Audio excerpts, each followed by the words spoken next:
Hi YouTube. Hello. I don't know. It was pointed out to me that sometimes they say hi YouTube and then I like respond to what I've said. Like I have to say both sides of it. Like I have to say hello twice. I don't know.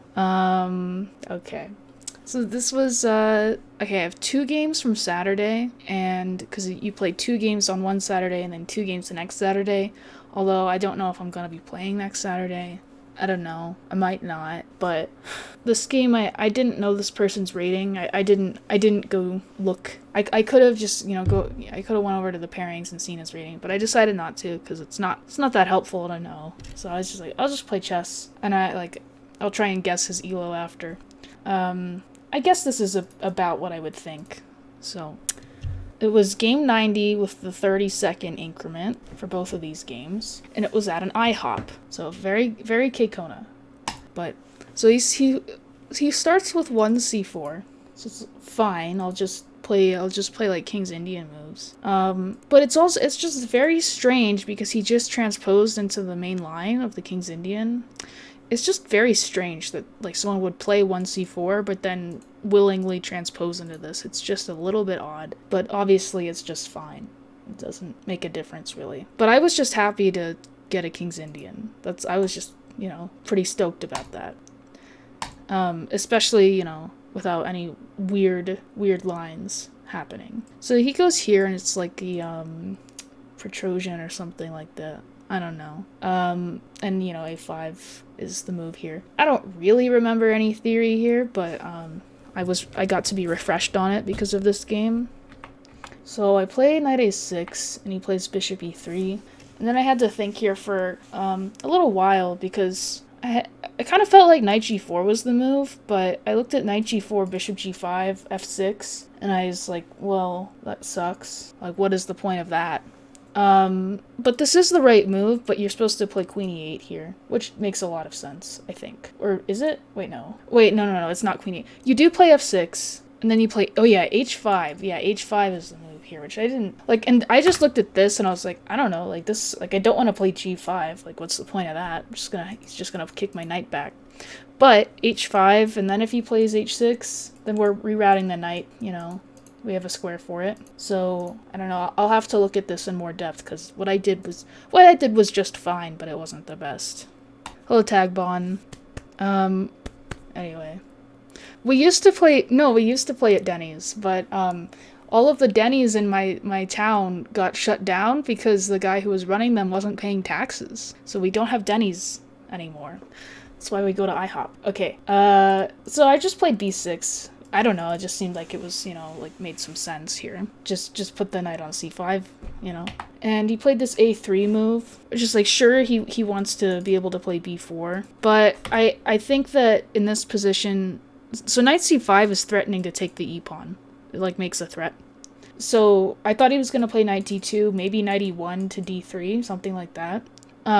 Yeah, the way Josh explained it was, so b6 is actually a bad move. Like, I think it's technically a mistake, because if white can play knight d2 without, can just set up their pieces like that, without any resistance, then I'm gonna be worse, without like, any compensation. So when I play b6, he should play knight d2, and if I go here, then I think he just plays f3, I think. I don't remember. I'd have to ask Josh. But this is just defended also, so maybe a3 here. But the way he did it, so b6, a3, I just played knight c5 anyway, and again, I thought he should go knight d2. But this time, his move was just kind of weird. Okay, so he only has a few ways to defend this pawn. It's like this being the most obvious choice. And if you played knight d2, I was thinking maybe playing a4, and he kind of has to take this. I'm not sure. I'm not sure if this is worth giving up a pawn. Yeah, I don't know. I mean, I have 2 bishops. Maybe if I can... I don't know. Maybe this isn't worth it. I was just considering it. I wasn't sure I was going to play a4 there. But yeah, I thought knight d2 was probably what he should do, but he played queen c2. He's defending the pawn this way, but now I have a very strong move here. So the queen on c2 is doing 2 things. The reason putting the queen on c2 is not good is because, okay, he defended his pawn, but the queen on d1 was already stopping a4, but now the queen is kind of overworked. Because if he takes here, then this is undefended. And if he doesn't, then I mean, I could just play bishop d7 and just reinforce it, and he just has like this huge weakness for he can't play b4 anymore. So I've just locked up the queen side, and he has no play. So he thought for like not that long, and he took on c5 because he's removing a guard on a4, but he's also giving me a bishop for no reason. And again, knight takes e4. Like it didn't stop the threat. I don't really get it. I don't really get this. I don't really get it because it just didn't defend the threat. Because if he takes, then I take, and that's very, very bad for him. So this position, I think black is just much better. Because I'm going to have like a monster center. I have 2 bishops, and my knight is very strong if he doesn't take it. So it's hard for him to find a move here, right? I guess he should take on e4, I don't know. What he did was pretty bad. He played knight c3, which would be a fine move if, you know, I don't know, if I think he was hoping to take with the queen or something. But knight takes c3 here, I'm just winning, because if he takes with the queen, I have e4. So he has to take with a pawn now. And now if you look at all his pieces and like his pawn structure, someone's a mad dog. Yeah, you look at his pawn structure is garbage. His bishop is doing nothing. You know, I can push pawns and attack his king if I want to. I can double rooks on the a file and just win the a pawn. Or I could orchestrate this setup somehow and just pick on his doubled pawns. Like I have a million different plans. So I played f5, which I think is reasonable. I'm just expanding in the center, trying to push his pieces back even further. I clicked the wrong arrow. Spoiler alert, I won. And yeah, I was noticing a theme that he would think for a long time and then he would just push his a-pawn because he didn't know what else to do. Because he really doesn't have any good moves. It's fair that he just keeps pushing this pawn because, yeah, he just doesn't have anything good to do. A lot of moves just make his situation even worse. So in this position, so I play e4 and I just push his knight back even, you know, I'm just gaining more and more space. My bishop is opened up now. And here, so I'd like to play f4, but that hangs a pawn. But I'd like to break his king open in some way. So how would you do that here? There's a few different good options, but I like what I did. It's just a matter of taste how to win this position. Pushing the g-pawn looks good. That looks fine. I played queen g5, which I like. So queen g5, my idea is maybe playing e3 is something I'd like to happen. Also, I'm just bringing the queen into the attack, and I'm keeping this queen tied down to this knight. So, I mean, I could play bishop d7 and take here. I'm just setting up tactics. So he plays rook a3, which was kind of strange. I mean, I don't know what he's supposed to do. It's just a terrible position, but rook a3 is very strange. I'm not concerned with the c-pawn at all. I don't care about the c-pawn. But maybe he's trying to reinforce the a-pawn. I have no idea. But rook a3 is to allow f4. Okay. Yeah, that's true. Okay. I mean, I think I saw that in the game. But also if that happens, what is he taking with? I don't know. I don't know if I'm taking is the thing. I don't know, it's a weird position. But okay, so I play bishop d7 again for that reason, that the queen is overworked on c2 again. So he just pushes the pawn, because, I mean, what else does he do? And then here, I would really, really like to play f4. I would really, really like to push the f-pawn. But how do I make that happen? I don't know. I like what I came up with. So the problem is this knight is being very annoying. So I can't ever do that. So I'd like to kick the knight away, but playing e3 allows it to come back to f3, and that would be terrible, because then it kicks my queen out. So I played bishop h6, and just kind of trying to move all of his pieces over to the queen side, so there's nothing left to defend with. He played knight b3, and again, I can't play f4 right now because it's still defended, but now I have rook f to e8, and now f4 is kind of unstoppable. There's nothing he can really do to stop it now. So I feel like what he played was forced. So he plays f4 now. And I have several wins, but this game was pretty frustrating. So en passant is forced, so I did take.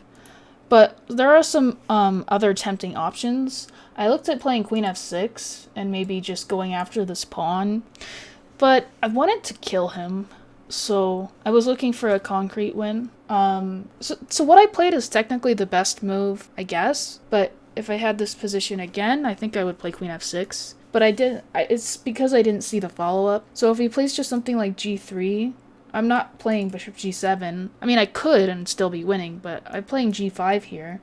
I'm just cracking open the king, and I don't know, I just play king h8, rook g8. He's not going to last long here, especially with his knight and his rook all the way over here. So, yeah, I don't know why g5 didn't occur to me. But if I don't do that, like if I just play something like queen h5, he plays g3, it's like, I don't know, this looks like nothing. If I go here, he's doing this. It's like, yeah, I mean, maybe I still play for g5 somehow, but it looked unclear. So then I looked at taking, and I thought he would take with the rook, but I was going to play the same move kind of regardless. So he played bishop f3. Well, it does change it a little. So rook f3, I was going to play queen h4, and I mean, first of all, this is a pretty big threat, so g3 seems forced. But then I have queen e7, and then this is like, how do you defend this? You can't go here because of this now. It feels just losing. Maybe you rook a2. But then I have f4, and I just break it open, so... But I don't know. Maybe taking with the bishop is better. But I just play rook e3, and I'm just coming in. I'm always kind of thinking about taking one of the c pawns, even though there's no rush because they're just so weak. But during the game, I was seeing all sorts of very fancy wins that I couldn't really reconstruct after the game. Like, I was seeing them, but I can't remember exactly how they went. And it's probably because they were nonsense. So, alright, so white doesn't have a good move, so he just plays a6. Just keeps pushing that pawn. And then here is where I think I still played a good move here. Yeah, so I played queen h4 here. I made a lot of arrows. So queen h4, and I have a few ideas. Well, number one, I'm attacking the c pawn. Number two, I mean, this could be a threat sometimes. Or bishop f4 is a threat. And you know, yeah, I could just play bishop g7. Like, I'm just spoiled for choice at this point. But I played knight d2. So I have these ideas sometimes. Like, I wanted to make rook e8 work, but it never seemed to work. Because I mean, he just pushes the pawn. But I really wanted to make something like this work, but it just wasn't. So he's defending the c pawn. I don't know. I feel like bishop f4 seems obvious. But so what I did, I don't know. I don't know if it's obvious. I guess it's black to play and win here. I played kind of a bad move here. Because I really would like to play bishop f4, but he plays g3. And if I take, then he plays king h1. It's like, I have a perpetual, but I don't know how to follow that up. I'm just down a piece. And I was just having trouble making that work. So, hello Dennis. How bad is f4? Well, I mean, I don't like f4 because it's kind of getting in the bishop's way, and it's allowing the knight this square, or just any piece the e4 square. I guess you want to play bishop f5. Is that your idea? It's probably your idea. But I don't know. I feel like it's just blocking. It's just disrupting my pieces, their harmony. That's not the right word, but I like my pieces are working well together, and I feel like they're not after f4. It doesn't align with the other things that I did. So I played rook e1, but it was because I missed this move. Yeah, coordination, that's the right word. I missed a move at the end. So bishop f4 I'm completely winning here. But after g3, this position, I don't know why I made an arrow to rook e8. That's nonsense. But yeah, I guess black to play and win here. Maybe I was thinking about rook e8 here. That's why I put that arrow. It's been a while since I went over this game. Thanks for the 45 months and the ice cream. I couldn't find a follow-up. I think rook e8 might win too, actually. Yeah, because if he plays a7, I have rook e2. Yeah, that's what we were looking at. And if here, just play king g7, and you can give check and then give check again, but you can't stop mate from happening. So that's one win. I'm still having a lot of trouble understanding the computer move here. I think rook e8 is a much more direct win than what the computer wants. So g5 is best here. I don't get it. Okay, say I do nothing. I just want to see what the point is. Then queen h4. Okay, that's weird. The computer wanted to do that. And now play g4. Oh, okay, then I have rook e2. Okay. Oh, okay, yeah, I don't know why that didn't cross my mind. Okay, I mean, yeah, if you can't move the bishop, then yeah, this is just winning. Okay, I get it now. I get it. But I don't know, like, I guess I stopped looking too early. And, I started to look at something else instead. So I played rook e1, and I thought this looked like it was just easily winning. Because, okay, taking is checkmate. So he has to play g3, and I take, and then I just simply take on c4, and I was like, I'm just completely winning here because of bishop e2, I take here, and otherwise I'm just threatening bishop b5, and, you know, if he moves his knight somewhere, then I just go back, I think. It's fine. But what I missed when I played rook e1 was, he just forces a queen trade. He just forces a queen trade here. I didn't see that, when I looked at this, so I guess because the knight was still on d2 in the position I was looking at this, for some reason I thought he couldn't play this. But it's weird because I thought he, was like, oh, he could do this. I don't know. But, no, it isn't. What isn't?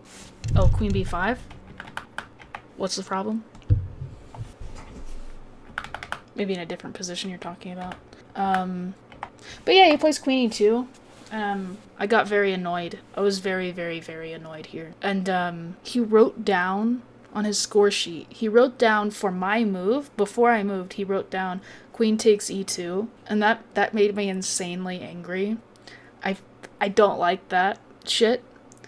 I don't like that shit. Never in a million years would I take on e2. Sure, my queen is, doesn't have squares, but that doesn't mean that's the only move I have. So I played bishop b5 because I'm not an idiot, and I wouldn't just let his bishop have this diagonal for absolutely nothing. I just wouldn't do that. So he trades the queens, and he plays a7. It's like, how soul-crushing is it to go from the position I had to this shit, where I think I'm better? But this pawn is very annoying. Hello. Thanks for that. Okay, but yeah, and then I was just really, really frustrated. And since I was frustrated, I played kind of a fast move. I was like, okay, I just go here and I just win the pawn. It's like I'm just winning. It's fine. But bishop c1 is terrible because he plays rook a1, and if I play bishop b2 now, he has rook b1, and he's threatening rook b8, and I lose. So I just had to go back. So now I'm even more angry. And he plays king f2, and I made a slight oversight here. So this is the last of my mistakes for the game. So my thinking was, okay, here's what I did. So normally, you should never do this, okay? Normally you should never do this. Probably shouldn't do it here either. So I took on f1, I gave him a bishop for a knight, but the reasoning is that he has to take with the king, or I take on a7, and then I was like, okay, whatever, and then, I just go like this, and I get the pawn, and I'm just winning. But then, in this position, I realized that this is a winning plan, and for some reason that hadn't occurred to me. So that was the last of my mistakes, and I was like, okay, I need to stop, because I'm acting insane right now. And I just played 3 horrible moves in a row, and I got to a position where I might lose. So I took a deep breath, and I was like, I tried to reset, I tried to not think about what the position was, and just think about what it is now. A position where only I can be worse, it seems like. So black to play, I found, I think the only try, how do you not lose? I won this game because of what I found, but yeah, it's opposite colored bishops, but I mean, I would just be up 2 pawns. I think I'd still win, unless, I don't know, some miracle happens. But so here are, so bishop d2 and c4 are both candidate moves. So the problem with bishop d2 is that he can just play c4. And sure, the bishop doesn't have this plan anymore, but he can just play bishop d1 to a4 to c6. Well, of course he has to throw rook a6 in so he doesn't hang a pawn, but he has all the time in the world because I can't move, and he just wins. So bishop d2 loses. c4, he just plays king f2, and now I can't go here, and he still has this annoying plan. c4, king f2, bishop e2. Oh yeah, because then you're going here. I think I just have rook a3. It's fine. This is a draw, if you want to draw. But I didn't want to draw because I was playing a 1600. That's the point. So, okay, I have a few ways to lose if I'm not careful. And I have many ways to draw that are, you know, still, it's like, okay, but I don't want to do that. So, in this position, you have to not lose and you have to get counterplay somehow. Okay, so I started thinking to myself, I'm already up a pawn, alright? If I can somehow take both of these pawns, but give up a bishop for it, I think I have winning chances there. So that's what I started to think. So the move order is very important. So bishop f6 is what I played. Bishop f6 is very important because it pins the pawn, so he can't just play c4. Bishop d2, I mean, yeah, if he plays rook a3, then I take. But he can play c4 there, so bishop f6 is very important so that c4 doesn't work. So he has to play rook a3. I take, and I play rook a7. So, yeah, okay, I have 3 pawns. This is probably just equal. This is probably just an equal endgame. But I think I should win this every game against the 1600, especially because it's an endgame, you know, they just don't get it. So that is good. I mean, I made like 3 bad moves in a row because I was upset. And I shouldn't even really be upset. I was just being lazy and impatient, I would say. But I was able to regroup and I found this idea. Okay, so this endgame is definitely holdable for white, but it's difficult. So he plays rook c2, just not allowing my rook to get any counterplay. This makes sense. I just bring the king in. Now he's playing bishop e2, and his idea is he wants to do this, and then I can't make any progress if he does that. It's just a draw, probably. I think the computer says this is equal, but I don't really care what the computer says. I think this is difficult for white.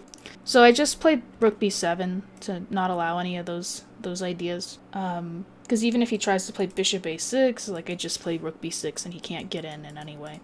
So he plays king f2, I play king f6, and now my king's getting in.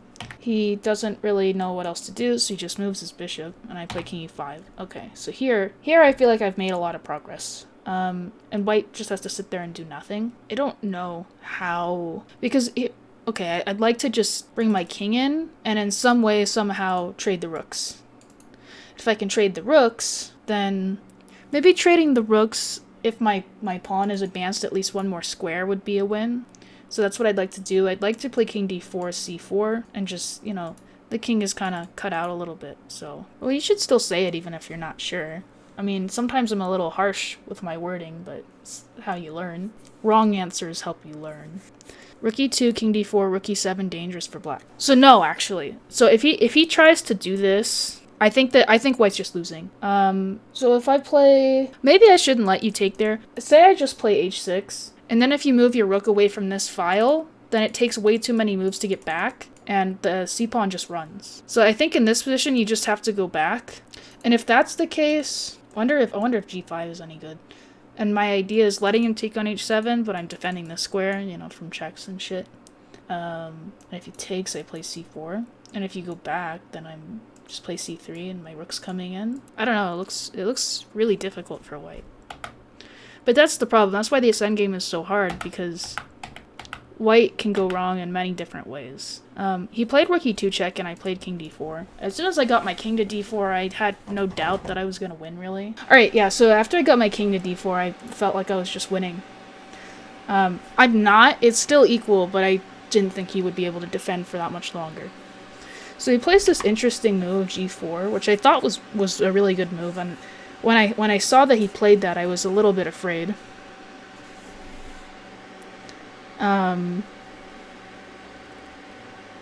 Is it really too loud? Alright, after this game, I guess I'll fix it and then I'll go live again or something if it's that bad. Okay, so g4 is very interesting, right? Because if I take it, he has rook e4 check, and that's not ideal.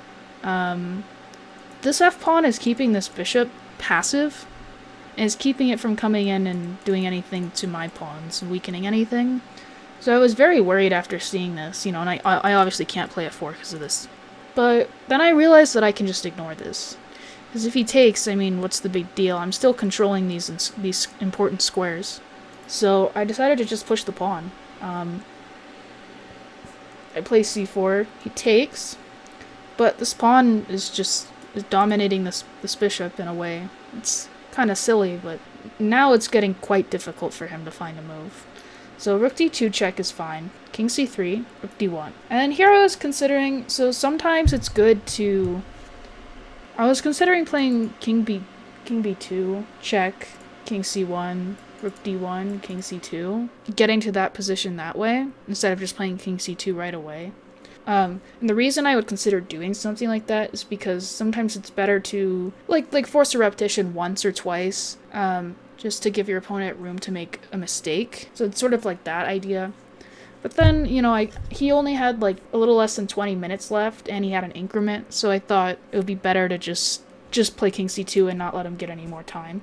So, unimportant, but that's just my thought process. So, now I want to just play c3, like rook b2 or something. Just sometimes I can even force a rook trade sometimes. Like rook b1 might be strong in some positions. So I guess it's white to play here and not lose. You only have 2 moves that don't lose. Well, the thing is, if he tries to just keep his rook on e2 back when my king is on f6 so I can't get in, I'm just going to push the c-pawn and he's going to have to move his rook back over anyway, and then my king comes in. So I think it's kind of hard to stop me from doing that. So I think the threat is rook b1. That's what I was thinking in the game. Hopefully that's a good move, but maybe it's not. So with that in mind, what white to play here? g4 was the best move in that position. It is. Josh said he hated it, but I don't know. I thought it was interesting at least. I don't think there was a point where he could have gotten off position in any meaningful way, because then I just have rook b3 check, and he just has to go back. Because if he tries to go over here to the pawn, then I take his bishop. So bishop b2 is one of the moves. The idea behind bishop b2 is that if I play rook b1 here, he's going to have this at some point. So like if I still try rook b1... Oh, well, also that. I was thinking like if I play c3, then I can't play rook b1. But it's also this, I'm just attacking the pawn. I was thinking a little bit too far ahead there. Yeah, so I have to play c3, but now I can't ever play... I guess I could play rook b1. I guess he could play king e1 to prepare that shit. I don't know. Yeah, maybe king e1 here so that rook b1 is impossible. It's kind of a funny little defensive scheme. But then, like, I don't know, he has to worry about this. Yeah, I think this just holds quite easily for white because I can't ever trade the rooks and I just can't make progress. So that was one idea. Number 2 would be rook d4. Did anyone say rook d4? Mr. Refuge did. Rook d4 is not quite as good as bishop e2. But here maybe bishop d1. Bishop d1... I feel like your pieces are less coordinated in this scenario. Like if you play king e1 here, then my rook is actually pretty comfortable on the second rank. And then these pawns can become dangerous. So this is a little bit of a worse version, but it's not losing immediately. So he didn't play either of those moves. I don't understand this move that he played. I think it's one of the worst endgame moves I've ever seen in my life. I mean, even if you try and guess it, I don't know if you'll be able to. Played king g3. I don't know. I don't know why we're moving our king away from the pawn. I don't know why we would do that. I don't know. But yeah, no, I'm just completely winning. I just push the pawn. Why is the king over here? He needs all 3 of these pieces to defend against the promotion. That's why this pawn on f5 is so fucking strong too, because it's stopping any checks. But yeah, it's just over now. King f4. No, I simply play king b2. I just step out of the way and the pawn goes. And he takes, and it's like, oh, this pawn is pinned. And if I play king b1, then he pins it again, and he just wins it. And if I play here, then I'm in the way. But I just have king c3, and then he can't stop this. So he takes, and then this game ended in a silly way. So I've defended against that threat.